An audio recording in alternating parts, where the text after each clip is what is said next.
ನಮಸ್ಕಾರ ಗುರು, ನಮಸ್ಕಾರ. ಅಯ್ಯೋ ದೇವ್ರೇ, ನನ್ನ ಫೋನ್ ಯಾಕಾಗಿದೆಯಾ ಅಂತ ಕೇಳ್ತಿದ್ದೀರಲ್ವಾ? ಹೌದು ಗುರು, ನಿಮ್ಮ ಫೋನ್ ಯಾಕಾಗಿದೆಯಾ? ಇಲ್ಲ ಇಲ್ಲ ಇಲ್ಲ ಇಲ್ಲ, ಫೋನೇ ಯಾಕಾಗಿಲ್ಲ. ಯಾಕಂದರೆ ಡೈಲ್ ಮಾತ್ರ, ನೀವು ಫೋನ್ ಯಾರಿಗೆ ಡೈಲ್ ಮಾಡ್ತಿರೋ ಆ ಫೋನ್ ಮಾತ್ರ ಅಪ್ಡೇಟ್ ಆಗೈತೆ. ಬನ್ನಿ ಅದನ್ನು ಮೊದಲಿತ್ತಲ್ಲ ಆ ರೀತಿ ಮಾಡ್ಕೊಳ್ಳೋದು ಹೇಗೆ ಅಂತ ನೋಡೋಣ. ಫಸ್ಟ್ ನೀವು ನೋಡಿ, ನಾನು ಈಗಲೇ ತೋರಿಸ್ಕೊಡ್ತೀನಿ. ಇವಾಗ ಫೋನ್ ಇದೆಯಲ್ಲ, ಇಲ್ಲಿ ನೋಡಿ ಎಲ್ಲ ರೀಸೆಂಟು ಎಲ್ಲ ಇರಬೇಕಾಗಿತ್ತು. ಸೊ ಅದು ಇಲ್ಲ, ನಮಗೆ ಗೊತ್ತಾಗ್ದಿದ್ದಂಗೆ ಕಿಲಾಡಿ ಗುರು, ಕಿಲಾಡಿ ಗೂಗಲರು ಮಾತ್ರ ಕಿಲಾಡಿ ಅಪ್ಡೇಟ್ ಮಾಡಿಬಿಟ್ಟವ್ರೆ. ಆದರೆ ಇದನ್ನು ಸರಿಪಡಿಸ್ಕೊಳೋದಕ್ಕೆ ಖತರ್ನಾಕ್ ಒಂದು ಐಡಿಯಾ ತಂತಿದ್ದೀನಿ, ಅದನ್ನು ಮಾಡೋಣ ಬನ್ನಿ. ಫಸ್ಟು ನೀವು ಸೆಟ್ಟಿಂಗ್ಸ್ ಓಪನ್ ಮಾಡ್ಕೋತಾ ಇದ್ದೀನಿ.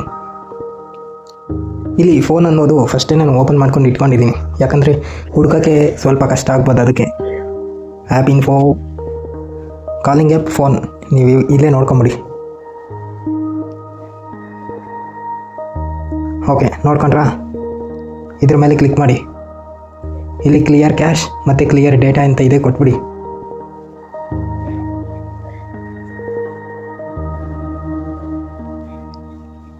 ಓಕೆ, ಪೂರ್ತಿ ಎಲ್ಲ ಡಿಲೀಟ್ ಆಗುತ್ತೆ ಅಂತ ಬಂದಿದೆ ನೋಡಿ.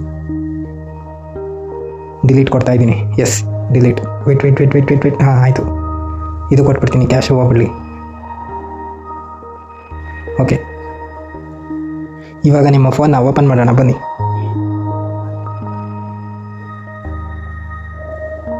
ವೆಯ್ಟ್. ಇಲ್ಲಿ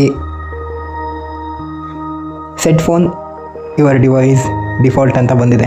ಎಸ್, ಸೆಟ್ ಮಾಡೋಣ, ಕೊಡೋಣ. Set as default. ಅಲೋ ಕೇಳ್ತಾಯಿದೆ, ಕೊಟ್ಬಿಡೋಣ. ಇಲ್ಲ, ಅಲ್ಲೇ ತೊಗೊಂಡಿದೆ ನೋಡಿ. ಇವಾಗ ಚೇಂಜ್ ಆಗಿದೆ. ರೀಸೆಂಟ್ ಇದೆ, ಫೇವ್ರೇಟ್. ಇದ್ರ ಮೇಲೆ ಕ್ಲಿಕ್ ಮಾಡಿದ್ರೆ ರೀಸೆಂಟ್, ನಿಮಗೆ ಯಾರು ಕಾಲ್ ಮಾಡಿರ್ತಾರೋ ಇಲ್ಲಿ ಕ್ಲಿಕ್ ಮಾಡಿ ನೋಡ್ಬೋದು. ಇಲ್ಲಿ ಫೇವ್ರೇಟ್ ಇದೆ ನೋಡಿ. ಇವಾಗ ಕೀಪ್ಯಾಡ್, ಒಂದೊಂದು ಟ್ಯಾಬ್ ಒಂದೊಂದು ರೀತಿ ಬಂದಿದೆ. ಅದಲ್ವಾಗರು ಇದೇ ರೀತಿ ಮಾಡ್ಕೊಳ್ಳಿ. ಆವಾಗ ನೀವು ಯಾವುದು ಭಯ ಇಲ್ದಂಗೆ ಯೂಸ್ ಮಾಡ್ಬೋದು. Thank you, bye bye, love you.